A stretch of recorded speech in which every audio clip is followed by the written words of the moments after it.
I hope you enjoy. Foil different parts of the creative's life and what it's like living as a creative and doing it nomadically. So, here I have an amazing guest. I have been following her for such a long time. We have a lot of mutual friends in common. Like, it's really crazy, just like how the universe sort of put our paths in line. I don't even remember how I originally found you online, but I was like, you know, all the same people I know, so you must be awesome. So she is an amazing creative. She works with women to kind of help them work like nomadically in the digital realm. She's an artist, and she is now becoming somebody that I really am getting closer to, and I'm really excited about. And this is Sabre Bruffy. And where are you at right now? I am in Paris, France. Beautiful. And like, okay, so you're in Paris. What made you decide to go there? Like, why did you move to Paris?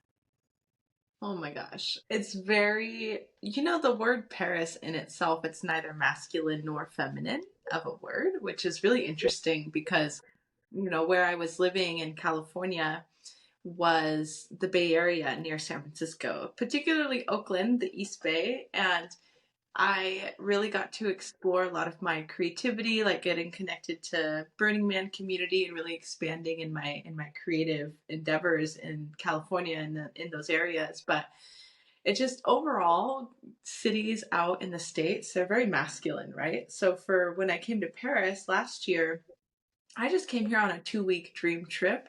I had like the biggest month I had ever had in my business, and I went to go celebrate and just honor and celebrate myself and just splurge on a dream trip for 2 weeks. Had my dream photo shoot. I did pole dancing in front of the Eiffel Tower and on a carousel, and stayed at like beautiful like um, 5-star hotels that I've never been able to do anything like that before in my whole entire life. So it was a very new experience to like experience that opulence and the chandeliers and the velvet walls and just the beauty and the nourishment of the sensuality. And I just fell in love with Paris. Everywhere I've been has always been, by the end of the trip, I'm kind of ready to go home. Yeah. But I was just crying towards the end because I felt really deep in my heart. I was like, this is what I want to feel.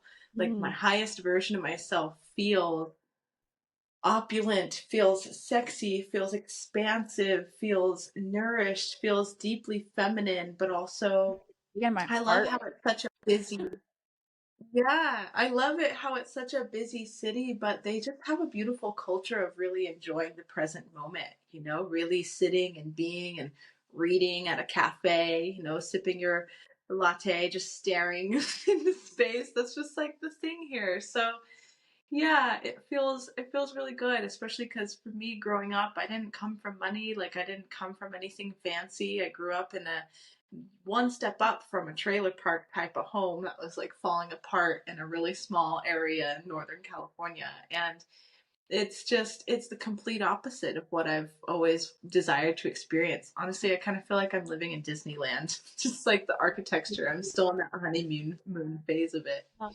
Yeah. have you been there? I How long just have you been moved there? here on New Year's. Mm. On New Year's, I moved here December 27th, Mm. 2023. So right now it's April, whatever it is, 5th. So yeah, not very long. Oh my gosh, that is so crazy. I love the way that you describe it too, because like especially when we work nomadically, and we basically as creatives we have to go where we're called, right? And listen to what our hearts say and what feels right. And I mean, anytime we travel, I feel like I'm always like, could I live here? Could I live here? Could I live here? Right, And right. I feel like in Tulum, I was experiencing quite a bit of what you just described, but I Mm. have gotten to the point now where I'm like, I'm in this transition where I'm like, okay, I'm going to step out of Tulum for a while. I've been there for a number of years, and I'm really excited to go this summer and do some exploring, come to Paris, see you in person. Just all of those things. I think they're so important, just to kind of like chase that feeling that you're describing, like that euphoric, creative Disneyland kind of experience. And like, why isn't that our life all the time? You know? Like, I don't understand why we can't just always feel like that. Like, I come back home to my hometown, which I love so much, and I feel like when I come home, I'm like Disneyland nonstop. Like, I feel like that feeling, but it's because I don't get to see the cows very often. So like, I'm at my family's house, and there's cows, and I'm like, yay, I haven't seen you in so long. But then like my friends are like, what's wrong with you? And I'm like, everything's exciting when you don't like commit to being in one position for so long. Like you always just have to chase that feeling, you know? Mhm. But so tell me, like, as far as adjusting there, like, I know we talked a little bit before, have you gotten involved in any communities, or have you been able to sort of connect with people after being there that speak English, honestly? Yeah, actually, I what I did, which for anybody listening to this is like your hot expat tip 101. I just went on Facebook and I went in the search bar and I just typed in Paris. So I've done this in different cities wherever I was at, or towns, wherever it is that I was at in the world. And I looked through, it will tell you the people who are either friends on your friends list who are from or live currently in Mhm. whatever city you're searching, and the suggested. So I went through that and just reached out to like minded women that seemed amazing. I particularly really wanted to surround myself with other creative, entrepreneurial, free spirited type of women. So I just reached out. I sent a voice message, and I was just like, "Hey, I'm new here. I see that you live in France or Paris. I don't know if you're still here, but if you are, let me know if you'd be into meeting up for brunch or for coffee or to go for a walk. I'm really wanting to connect with other like-minded women." Um, yeah, and I did that, and I ended up meeting a really good friend of mine. Now we actually bonded a lot when my apartment got broken into while I was out of the country. She helped Oh me God, out no so way. much. And this is the importance of having community, right? When you're an expat. And it's so beautiful that you can literally create that wherever you're at in the world through the nature of social media, like Facebook groups, things like that. And we really bonded over that experience. She helped me a lot while I was gone. So that's why I call her my good friend now. But yeah, so I did that, and through that, you meet one person who's connected to these other things, who hears about this thing, etc. So it just started to spiral from that, and I'm about to meet a fourth person that way, the same way of searching for somebody on social media and just meeting them, just putting myself out there, and I've been able to connect with some really cool people and getting connected in like the sex positive scene, kind of seeing where I really love to be there. There's a lot of different ranges of that, of what that looks like. And I have now also gotten connected with more of like the authentic relating conscious community where they do cacao ceremonies and authentic relating games and things like that for people to do kind of speed friending. So that's been pretty cool, and very mainly expat based, so it's English speaking too. So there's people from all over the world. It's definitely at first was kind of challenging when I looked at the general, Google or general Facebook events. Lots of things that speak French, but if you do a little bit of digging or reach out to some personal contacts like that first and foremost, you get to really find your niche type of people. So that's what Yeah. I did, and it's been really Those good. That's like an incredible, like, I guess it's very inspiring to hear that you were able to do that. And I think that we don't realize how many people just through traveling and things that we know, like Yeah. we don't realize how many people are also going on and doing their lives. So I mean, I haven't checked whenever I'm traveling yet, except for Barcelona. But like, I put on Facebook friends who live in or something, and it was just like, okay, wow, okay, amazing. Like, I can at least have a person that I know where I'm going, and Yeah. I love that. The world is so small, like it really It is. really is. It really But I'm so glad to hear that you're getting so connected. I know that it can be kind of lonely, especially like in a country that you're not, super fluent in the language. I did that in Mexico, it's like it's tough. It's really tough, Mhm. but you learn so much about yourself. And I mean, I also feel like, I mean, I don't know, you tell me what you think, but I feel like when I don't understand the language, it's almost like I understand so many other parts of a person because language is just a small percentage. Like, so I learned how to read energy and like read, what's happening in the scenario, or like, do you like me? Do you not like me?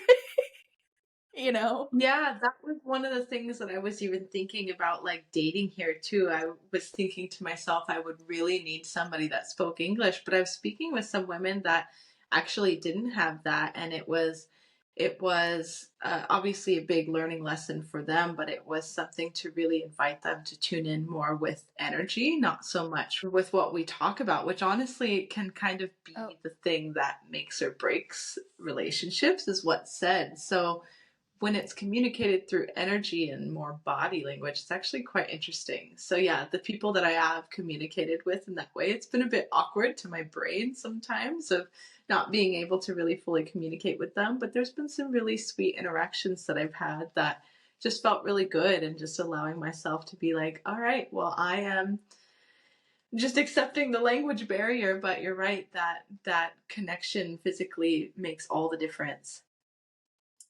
so what you were saying was just that you were starting to enter sort of the dating scene in Paris, and it's a little bit like, what is it like? Are you meeting mainly just people who are mainly French speakers, or what has it been like so far? Yeah, for me, I actually met somebody right before I moved to Paris. My idea was I was going to come here and end up dating a French man, and but I ended up meeting this guy and having this incredible connection with him that was supposed to be a one night stand, but we ended up speaking on the phone and just developing such a beautiful connection. He actually came to see me on Valentine's Day. He came to Paris for a whole week, and he sent me flowers. Like, he wrote me multiple French Yeah. poems. He actually does speak. Yeah, he speaks French. He doesn't speak super fluent French, but he's definitely a bit better than I am with it. And he actually his mom is first generation American, but their whole family is from France on his mom's side. So that's kind of Okay, interesting. that's a crazy like coincidence. I know. So right now we're in this position of, he's really like heavily considering coming to actually move here, which is a huge decision for a man. We have known each other for 3.5 months, and I come in like a whirlwind, and we have been massive, huge mirrors for each other. And I was kind of push pulling it for a while because I really was also wanting to just live a new life, right? In Paris and a whole nother country. And it's like, well, this is my plan, was to be with someone who's French. But you know what's interesting to me? And I'm not ever going to make judgments on like a whole entire region, because it's just like having a few interactions and thinking that all American women are blank, right? But what I have experienced, at least so far, with the French culture is the emotional vulnerability and connection is actually really, really awkward for them. And it's kind of faux pas to really get into certain things about their past or their childhood, or just us Americans, right? We love to connect, and we end up telling each other our life story and find our Yeah, connections through that, yeah. and find where we relate, right? But with French people, they're much more reserved. Like, culturally, Mm. they're just so much more reserved, where they don't really open up so much emotionally. They they don't really feel the need to do that unless it feels like something they're really going to be fully committing to, in something like marriage, for instance. This is a general what I've heard and what I've read and what I've learned from other women who have been here for a while. And there's just certain cultural differences like that I think for me, I kind of started questioning, did I move to the right country to find a mate? Because for me, I really need to have that emotional vulnerability and connection. And I'm a talker. I love to talk. I love to have that in-depth, authentic, What's real your connection. sign? I'm an What? Aquarius. Okay, so so you really like communication and like being understood, and yeah, I could see that. I'm a Yeah, Pisces, so like if you don't talk to me with emotion, like I don't know you. my partner Like, is a Pisces. It's so like I funny that have you to say cry. that. Like if you don't understand me crying, like I don't know what to tell you. Yeah, I've actually been told multiple times by a few different Frenchmen that I've interacted with that I think too much. That Really? I, yeah, that I think too much, that I am feeling too much, like emotion, too emotional. And I was just like, and these are just a few. I also recognize that there's also things that I could be attracting, right? And I think that creates a whole different paradigm of what that could look like when you're in something totally different culturally.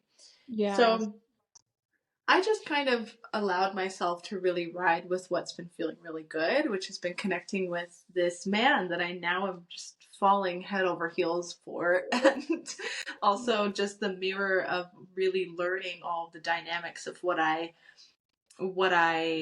am taking responsibility in my relationships and how I've created it. I actually just invested in a whole year long container to learn how to really actually communicate with feminine communication so I can really learn how to be in my feminine and be receptive and learn how to communicate with my man in a way that inspires him to rise into his masculinity.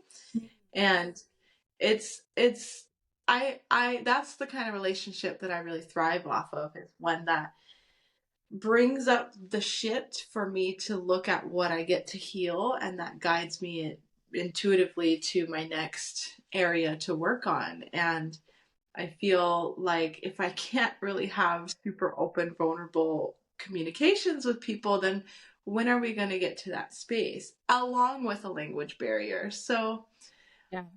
yeah, I feel good about it. And when we were talking about this before, was I would never, like, for example, like on a dating profile, which I did start getting onto dating apps when I came to this place, but I had these ideals and these ideas that I wanted, and I would have never swiped whatever direction, right or left. I would have never swiped yes to the person that I'm with right now on paper, right? Or on the screen on an app. And Yeah. it's just interesting to me because I was trying so hard with dating apps, but I had spent hours doing it, and the few interactions I have had turned out drastically different than what I thought they would based on what they said on a dating profile that they were going to be like, Let's right?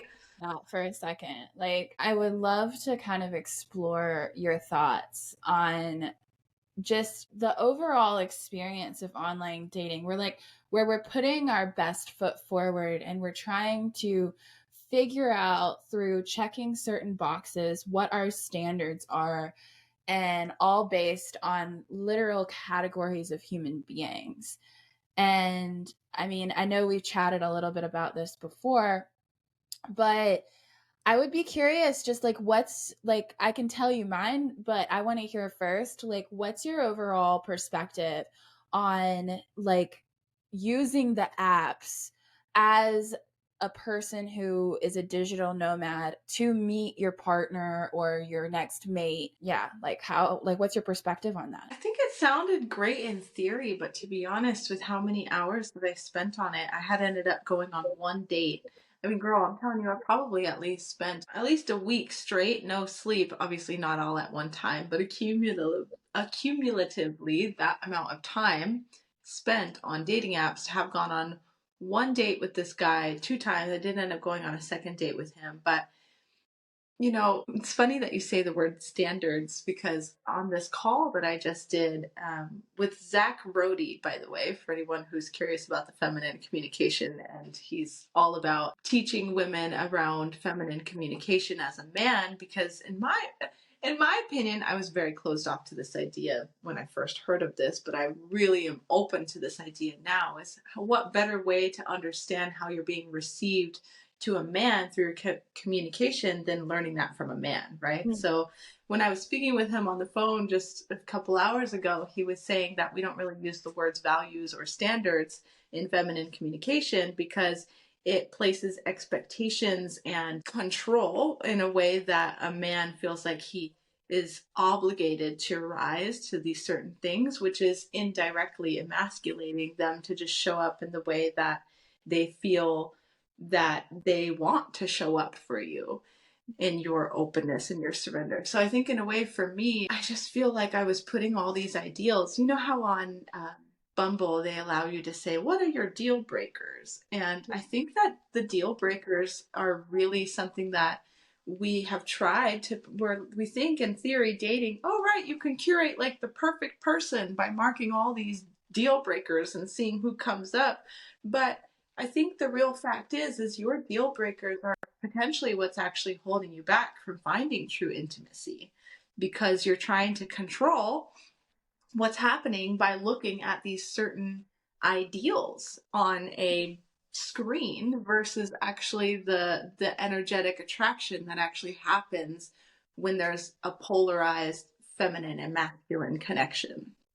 I completely agree with you. I think that we are putting ourselves, we're really like you said, we're kind of limiting ourselves and putting ourselves in a box, because what we really do search for is that true connection, right? Like the last person I dated, it was just for a few months, but we met in person doing a sport that we both enjoy, and that like what kept us going was that initial spark, right? Like I don't think Mm-hmm. that I don't even think he was exactly 6 feet tall. So in my normal like check of my boxes, like I would only look for people who were over 6 feet tall. Or and I don't use the online dating situation anymore because I think it's ridiculous. But just things like that. Like I wouldn't have had that because what he's 5'11". You know what I mean? And it's like I don't Right. know. I we block ourselves so much from the possible like or the possibility of having a true connection because we feel like we think we know what we want, and breaking it Yeah. down. I don't know And I think breaking. it can be a little bit, it's different, right? I really believe that we all have soul contracts with people, and I have seen people find incredible, fulfilling relationships from dating apps. So I don't think that it's impossible. I just feel like we are just going to have a much more grounded and expansive search if we actually are willing to put ourselves out there in person, and if we're willing to get uncomfortable and interact and explore connections organically. And I don't think that it's impossible. Like I said, one of my dear friends, she's a mentor of mine, she literally is in like a beautiful, incredible, thriving relationship. They're actually going to be getting married now. She actually divorced from a 20-year-old marriage. She's got 3 kids. She's 52 now, and she is in this new partnership. They've been together for about 4 years now.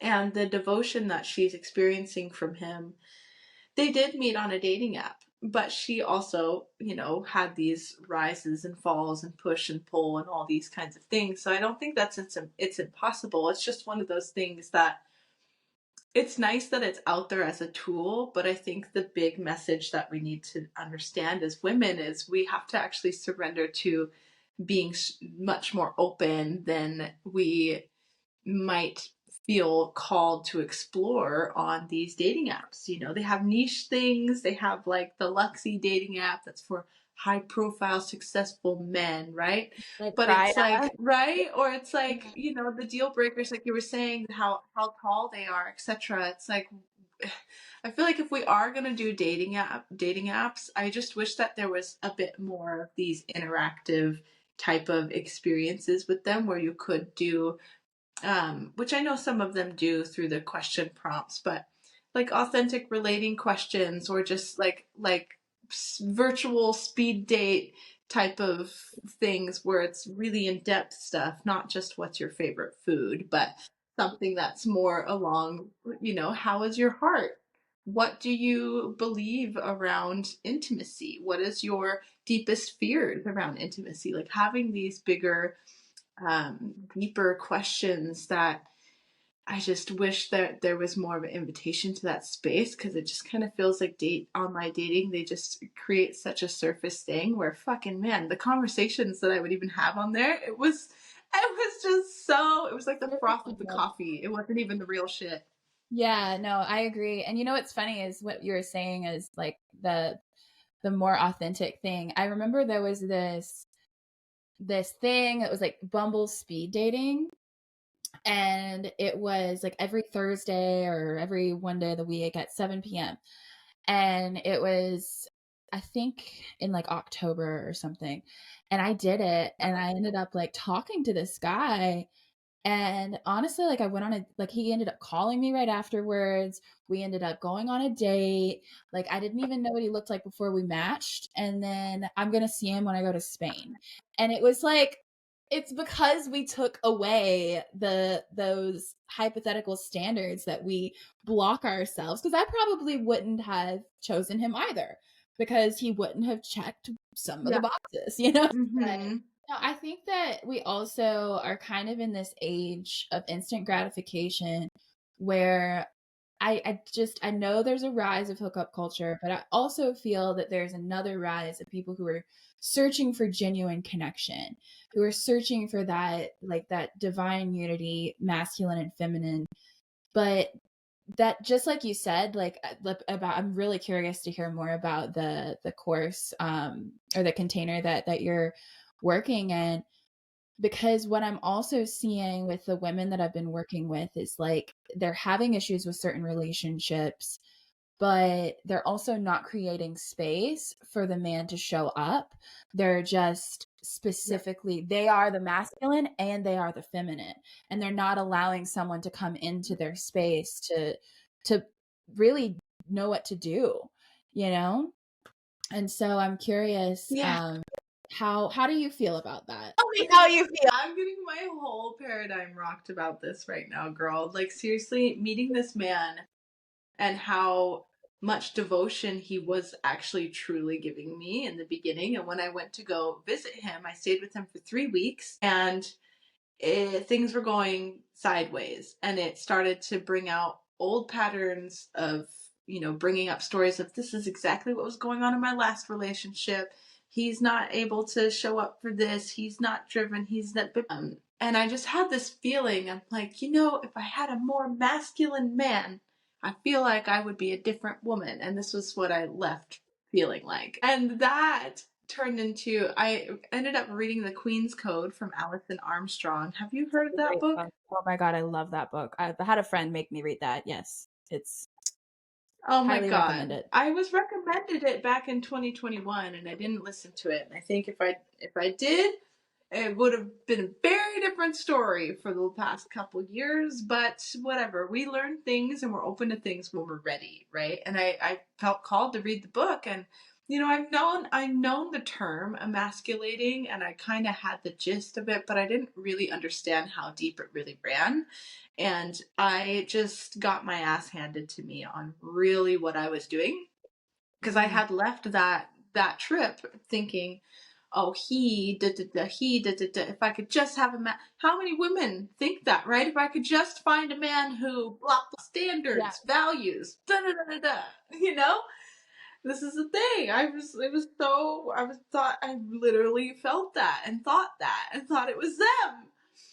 And I'm like, what's wrong with me? I'm a catch. Like, I'm hot as fuck. Like, what is going I'm on in here? the same zone. I'm like, what's wrong with me? Like, why? Like, do you know how great I am? I'm smart. I'm all these things. Right. And when I read this book, I just really recognized the role that I played in putting so much fucking pressure on men to be who I expect them to be, or who having some kind of agenda. Like, anytime, it would be very hard to be around me, because I'd always want to like fix things or work on things. And in my head, I was thinking that I was helping to bring new ideas to the table, to offer, oh, check out this book or this podcast or this, I thought that I was helping, and in ways it's sweet, it's a good gesture, but it kind of was like piling on. It's almost like a new student, right, comes over, and Give it then the teacher just homework on comes on, how okay, to and this book, and then that book, and then that book, and yeah, then this, and all of a sudden I have a stack of all this, read and the these student's just like, things and then you can be with me. yeah,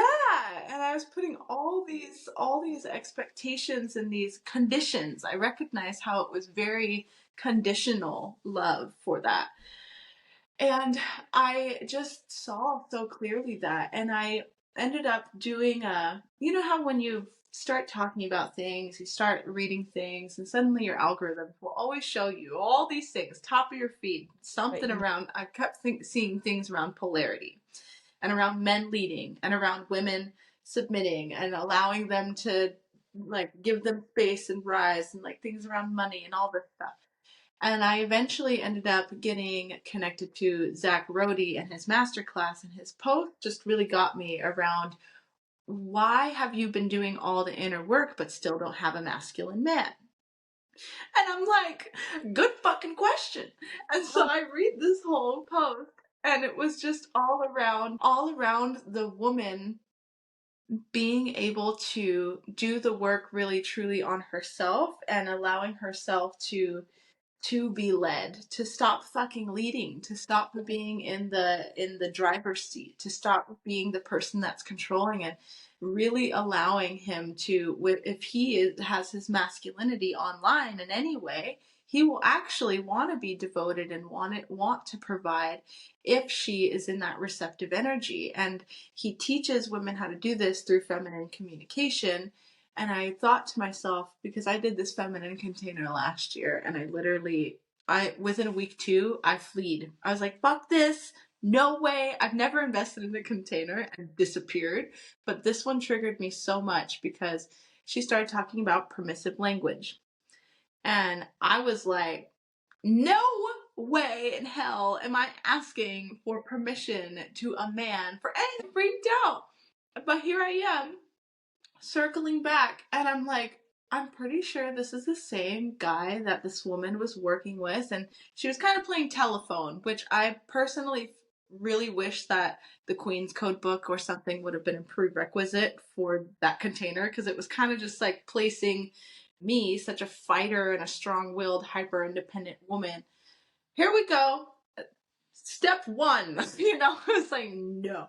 But the Queen's Code with Alison Armstrong really helped open me up through the storytelling and the characters in the book and how they interacted with the teachings, and really opened it up through that. And now I'm seeing Zach's stuff, and I took a master class of his the other day, and it was the permissive language is really where you so for feminine communication, he's all about, with women saying, expressing their needs and their feelings and asking permission. So you're just saying, adding, may I ask, rather than kind of being penetrative with your languaging, just really opening up as may I ask. And he said the reason why you do this is you're doing it for you because you know what the man offers is from provision. yes. So when I heard that, I was like, I don't know, there's some pieces that I really get that, because if you just ask, like, babe, go get something from the store, right? That's kind of like directive, right? It's like, go get something from the store. Yeah, something that's better is like, could you please, or would you be open to? That's better. That's totally better. But you know how it is when somebody asks you, may I? When they say that, even as a woman, it makes me, whatever comes after may I, of course I want to provide whatever that person is gonna Whatever you want. request, because right, it's like coming from that sweet space. Mhm. So as a man, because they naturally want to provide, they naturally want to help, they naturally want to like give their gifts of their provision to a woman. When a woman says may I, she is in that energy of receptivity, so that what he responds with is a gift to her if his masculine energy is online. There's some men who are not tapped into this, and they might even be like, why the fuck are you asking permission? You don't have to ask permission. But a man who is connected to his masculine essence, it will have a resonance in his body like, yes babe, I got you. Yeah. right? I think that's a huge point because I remember there was something that I needed help with, and I was in I'm in a Muay Thai community, and I was with the fighters who were quite masculine looking men, right? And they were like the epitome of what I'd be like, oh, they build things, they fix things, they do things, whatever. And I love those guys so much. And I remember I wanted somebody to help me. Oh yeah, it was to like video one of my trainings. And I asked my friend Zach, I was like, hey, oh man, I really want to get some videos. He was like, you could just ask. You just need to ask. And then in that moment, it was like the universe was like, why don't you just start asking for the things that you need? Ask for help. Ask for these things. Ask men for help when you need help. And I feel like because you can probably relate to this too, because I've taken care of myself for so long, I feel like I'm the one who has to take care of everything. And I have had a very hard time asking for help.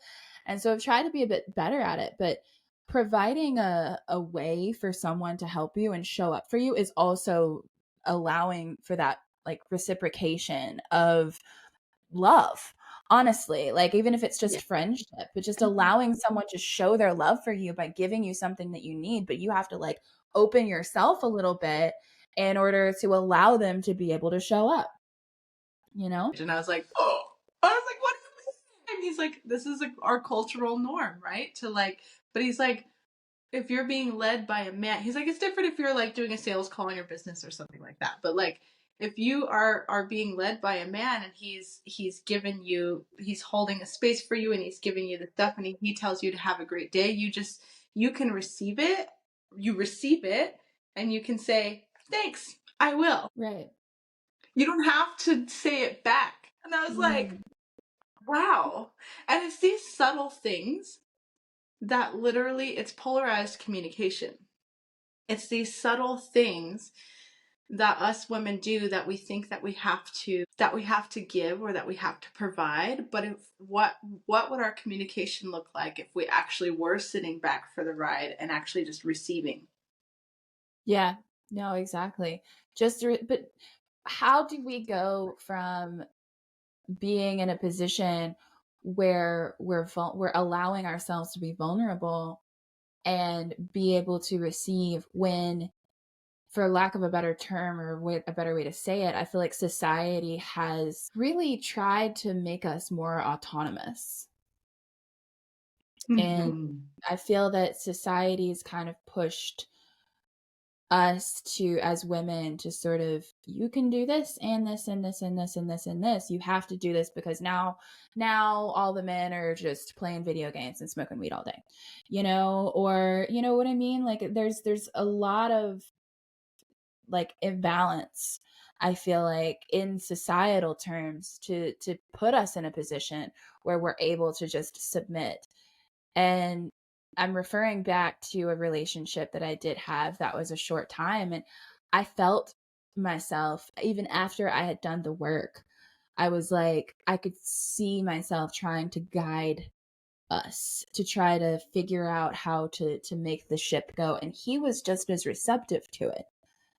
And that made me feel like he wasn't able to guide us and lead us because he had never really had an experience, where he was the leader.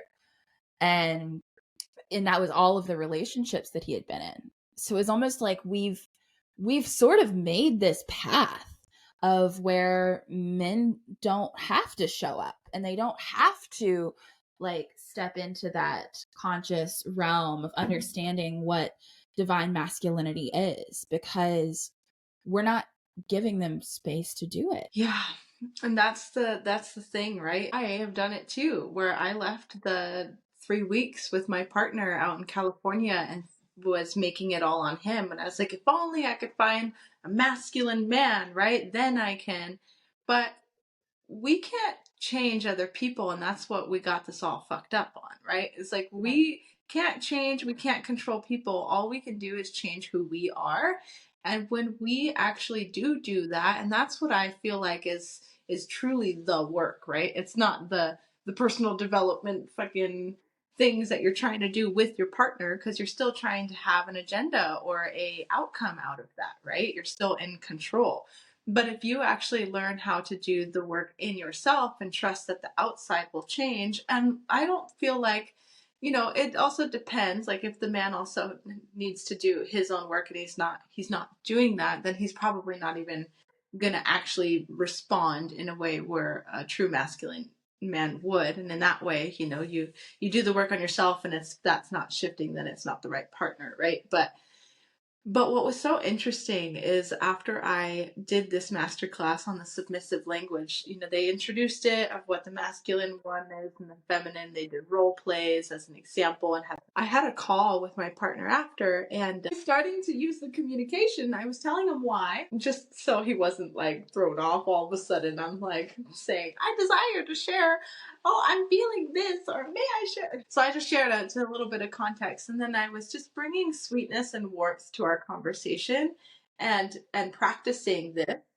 And in practicing this, it naturally it was this soft connection.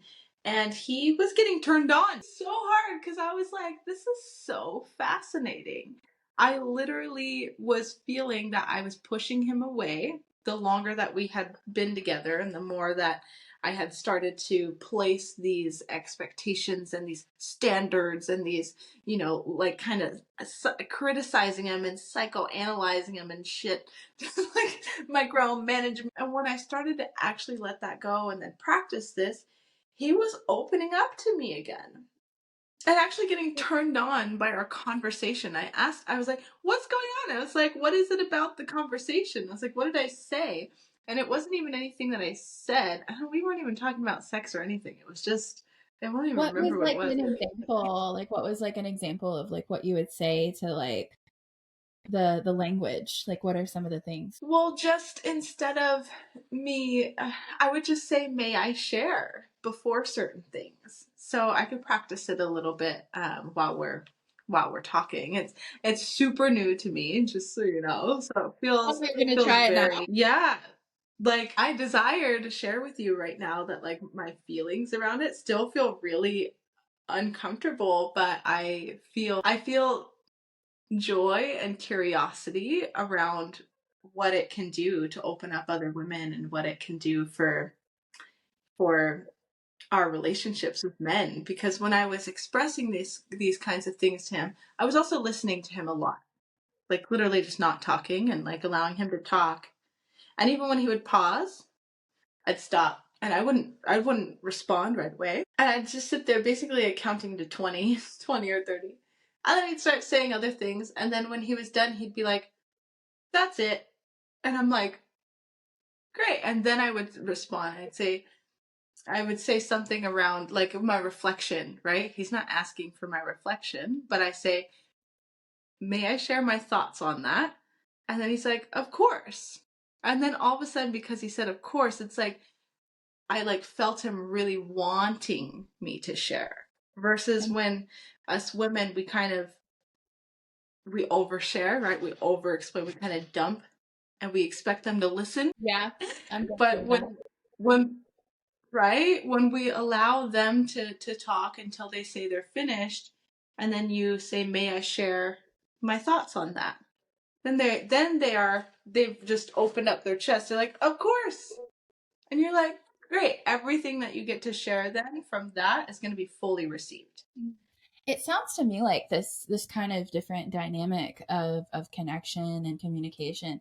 It's it's asking permission, but it's also like allowing both parties to take away that almost natural defense that we have, and sort of like you just said, like kind of like opening your heart. So it's like both of you, through this Yes. kind of communication, you're both opening and giving permission to the other person to give and receive, which is a beautiful form of lovemaking in just communication, but also like a stronger sense of like, I don't know, feeling safe is something that I think of, is feeling safe and being able to be more vulnerable because the person is open to receiving.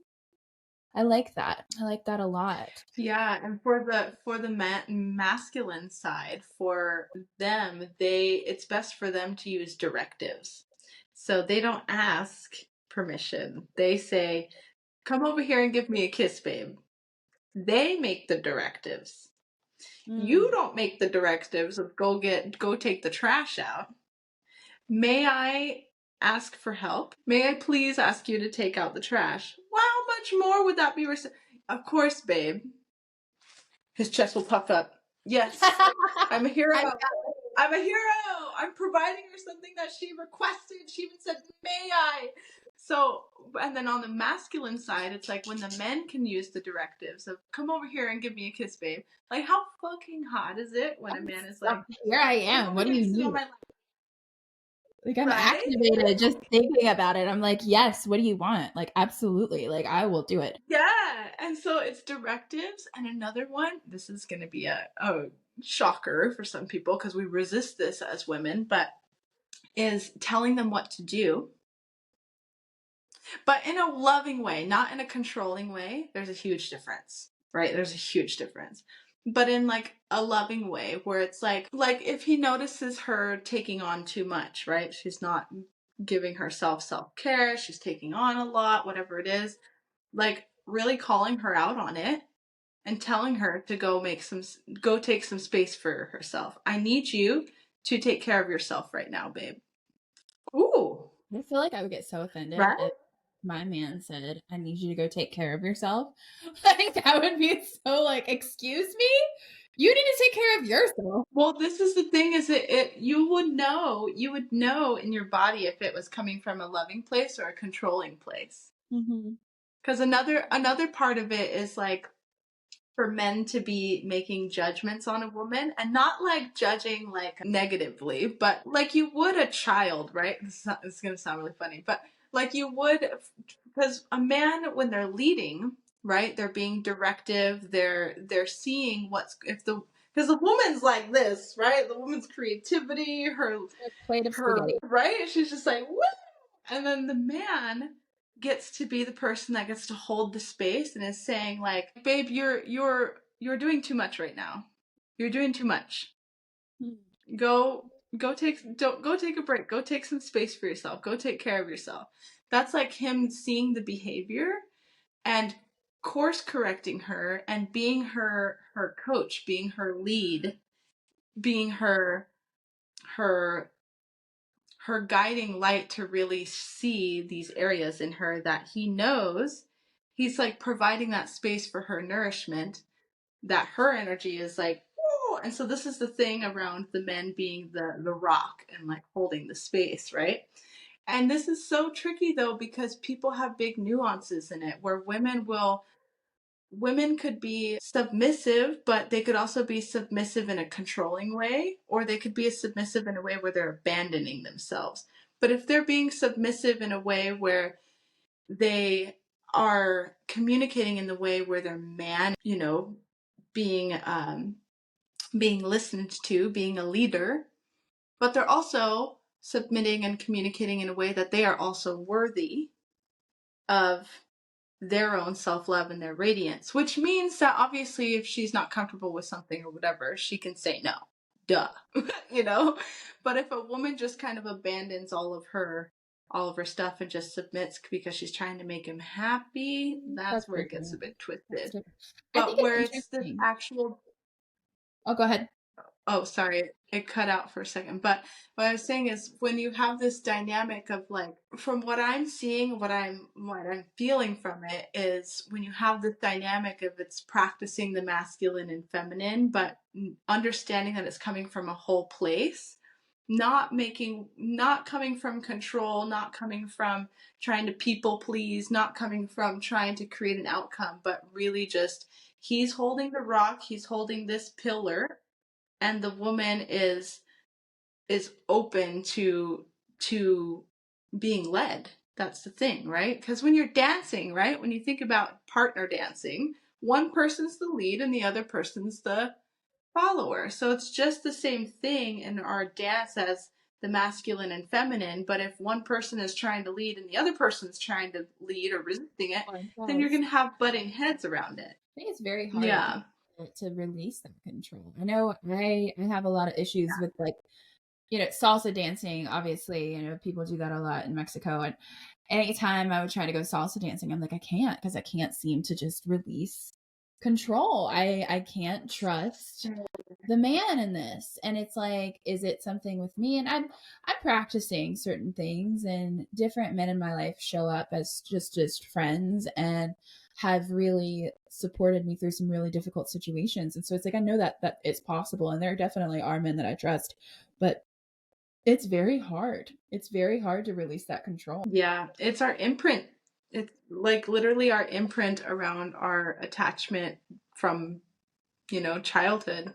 I grew up with a single mom that told me that she was asexual, and she told me that we don't need men, that all men are good for is mowing the lawn and like other labor shit. That's what she told me.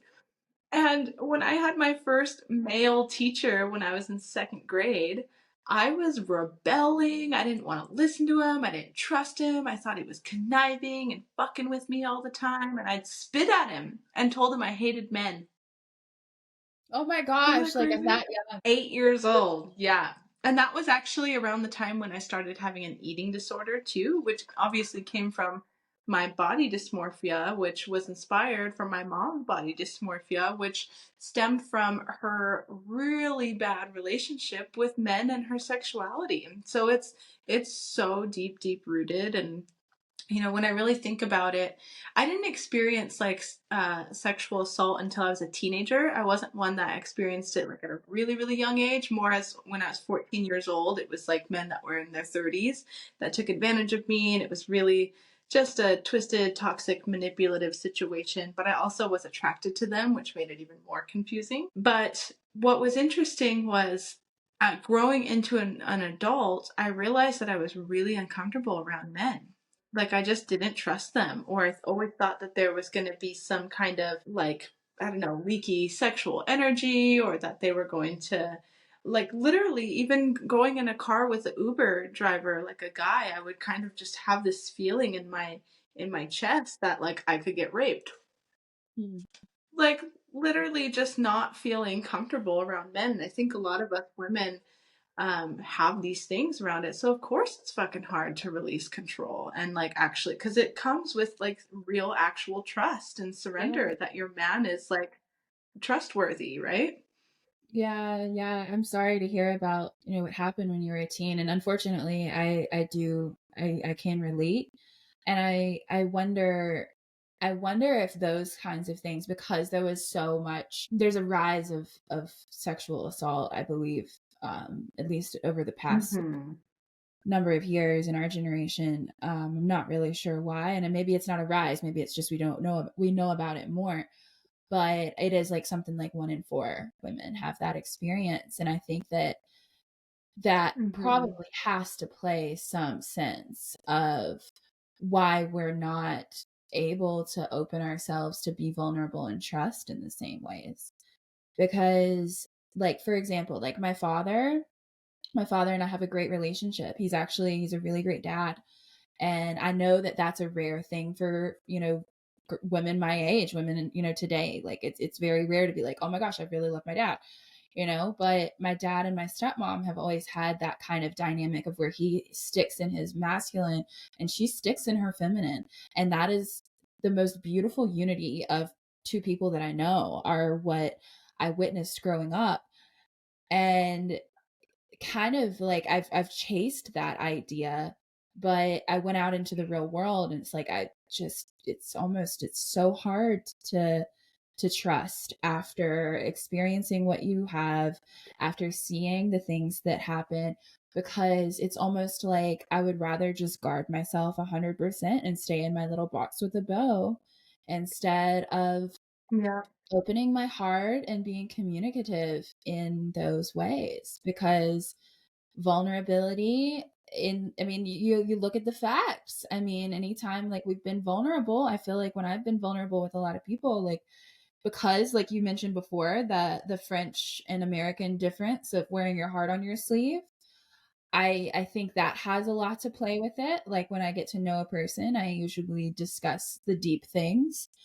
And then when it doesn't pan out or it doesn't work out, then it's like, why did I trust? So it's a little Yeah. tough. It's a tough dynamic. Yeah. Yeah. I think that at the end of the day, all we can do is really take our responsibility for our, like, how we are being. And when we do that, I really feel like we take our power back.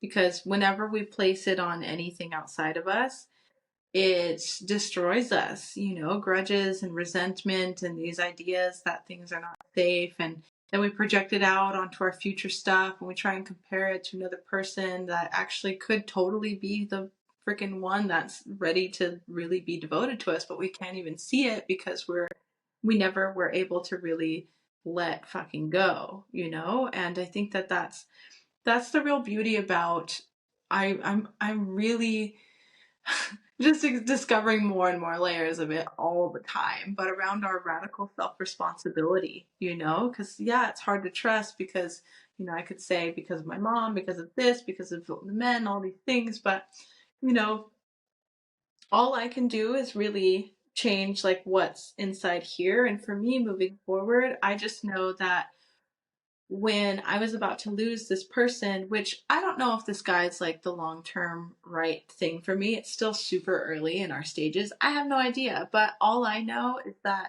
I see the role in what I'm having being mirrored back to me in all my relationships. And if I don't learn how to really truly open my heart and open my heart to surrender and really trust, then I'm never going to have these deep, fulfilling relationships that I really want.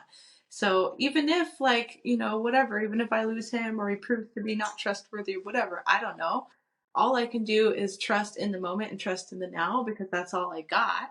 Yeah. And I can bet on myself and my decision to do that because, if he falls away, the next person that comes, if they're really meant to be, then I will be actually open to see it. Yeah, no, that makes a lot of sense. And I think that you made a really valid point. Just honestly, like trusting, and because you trust in yourself and knowing at the end of the day, like you can be vulnerable, you can put yourself out there, you can put yourself in a position where you're not trying to fit a person that honestly, like we don't know what we want most of the time. We have ideas of where we're headed and like what we feel like, would be a nice thing to have in certain alignments.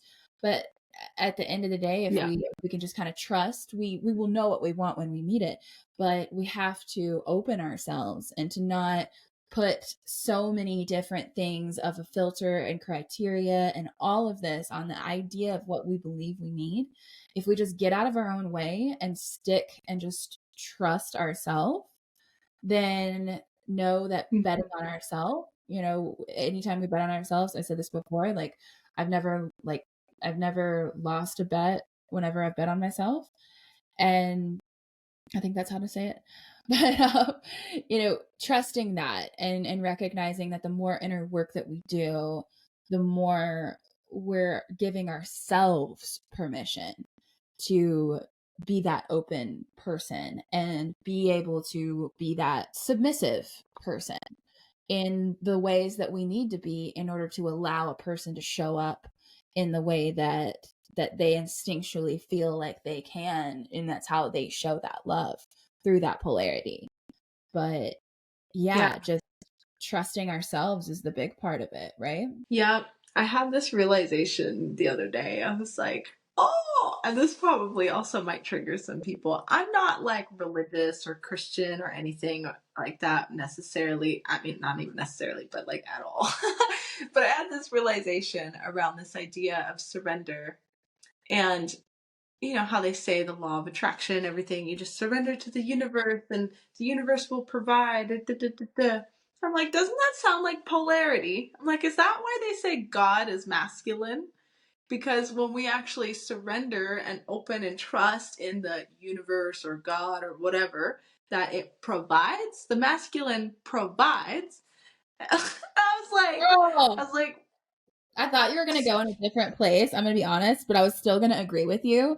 Like, because I have a feeling like I thought you were going to a different spot, but that one, like out of left field, yes. Oh my gosh. Yes. Right? Yeah. It's really like, I mean, yeah, the provider, this earth, you can even say the earth provides, right? The universe provides whatever it is. Like it is that masculine of like holding the space, right? We're in space, right? And in that creation, and for us to be the creation of life, the feminine, then we have to be the ones that are opening and trusting in what it has to share, because it will provide if you fucking let it provide. And that's the same with your man. That's the same with, even if you're a mom and you have a son. I'm not a mom or anything like this, but what I'm learning in this is it literally relates to if you teach, you know, teach kids, or you're even, I'm a leader in a big organization through affiliate marketing. So it's like all of this translates. And I've actually even been told that I have been too hard or too much and wasn't compassionate enough and these kinds of things. And it has really actually fucked up some of my business partnerships, actually. And I see that now. I see that now because I definitely have cultivated my masculine in a way that has served me in a lot of good ways. But I kind of looked at my feminine aspect as like vulnerable and weak and something that was going to hold me back. But it's actually fully not the truth. It's literally the missing link. It's the piece that I actually needed to recognize the real power in submission, the real power in vulnerability. I kind of looked at it the other way where I thought, well, if I just submit and surrender and just let go, then I'm not, I'm not taking the reins. Like I'm being a little bitch. No, I completely agree. I agree. It's like I'm not, but it's that's whenever and we preach this to people when we tell people that are, you and I both, I'm sure, because we're on the same page as far as this is concerned. Like when people come to us, we're like, just surrender, just surrender, just surrender.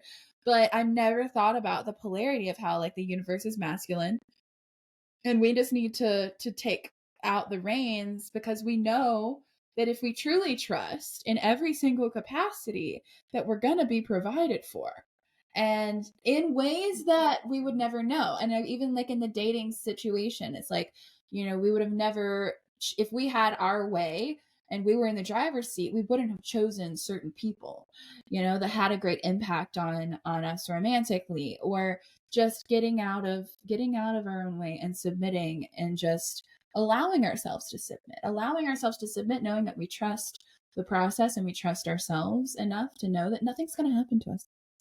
We're going to be okay. Yeah. Yeah. And that's what I think at the end of the day, coming full circle to the beginning of the conversation around dating apps, is I think that it keeps us women in control. That's actually stopping us from actually finding the right person to actually surrender to the flow of what the universe is actually trying to provide you all the fucking time, every day. But you're sitting there swiping away instead. Thinking, I need a man that has blue eyes. I need a man, you know what I mean? Or like, this person has a fish. And it's like, dude, don't judge a person because it's a photo that he had. I'm from Southwest Virginia, so literally, like, on any dating apps here, it's like somebody holding a dead something. But that's the only photo they have. Yeah. But yeah, I don't think it's fair to. I think it's definitely a tool that's helpful, especially when you're traveling, or if you're trying to get settled in a place and you want to meet new people. But I think that, like, if you're truly trying to make a connection, don't be so closed in. I think, don't check all the boxes, that you can filter your people out, like give people the benefit of the doubt and allow for a proper connection, and present yourself in a way also where you're authentic. You don't have filters all over your face, like, like we need to show up too, right? And be authentic so we can attract the same. And I think that's super valuable. Super, super valuable. And trusting polarity. Absolutely. Well, I am super excited that we've had this conversation, and I am just really, really happy to finally like connect with you like this, and really kind of uncovering a lot of things. Like I definitely had some aha moments myself, and that are going to keep me thinking for the rest of the day, like how the polarity of the universe. Like that one, I'm still there. Yeah. Still there. Yeah. But do you have anything that you want to add? Like, is there anything that we could promote for you right now that you want to like how can people find you? Give me your tags. Yeah, why actually, so you guys can follow me on Instagram. It's Sabre in Paris, Sabre, Sabre in Paris, like Emily in Paris. And my Facebook is my first and last name, Sabre. My last name is Bruffy. So you can find me on Facebook or Instagram. That's where I mainly hang out.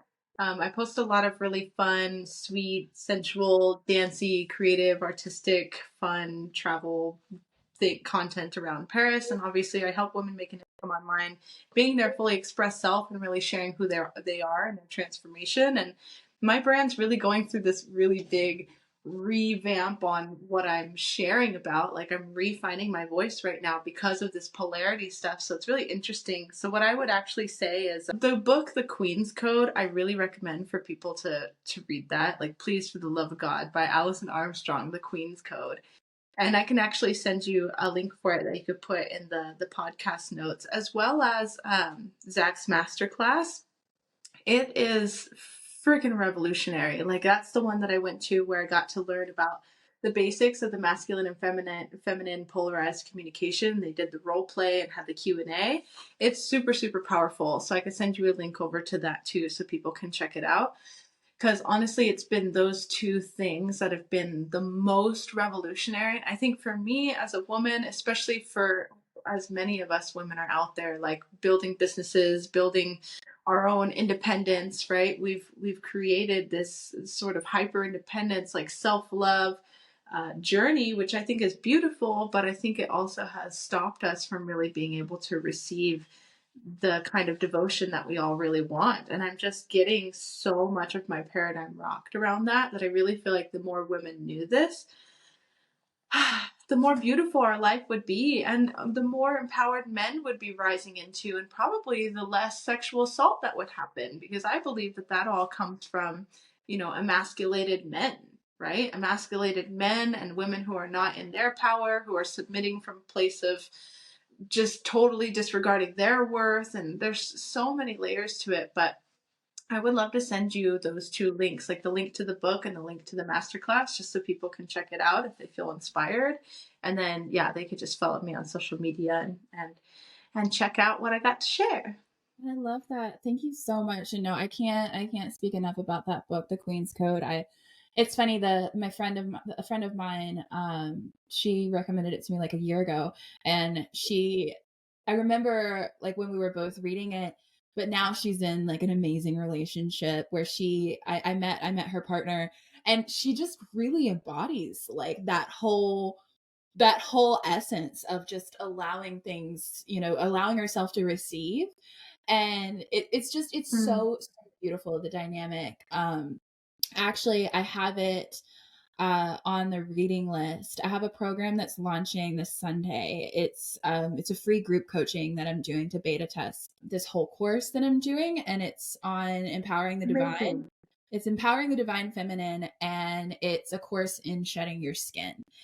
And it's just ultimately going into, and this is for anyone who wants to be a part of it that is a woman or identifies as a woman, and we would go in and kind of go through cord cutting, shedding skin, letting go of old beliefs, letting go of old things that aren't serving us. And then through 4 weeks, we sort of understand the basics of how to call certain things in. So I'm really excited.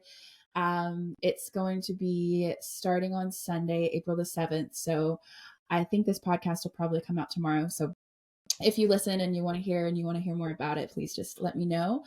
Thank you so much for coming on to my Uncoiled podcast.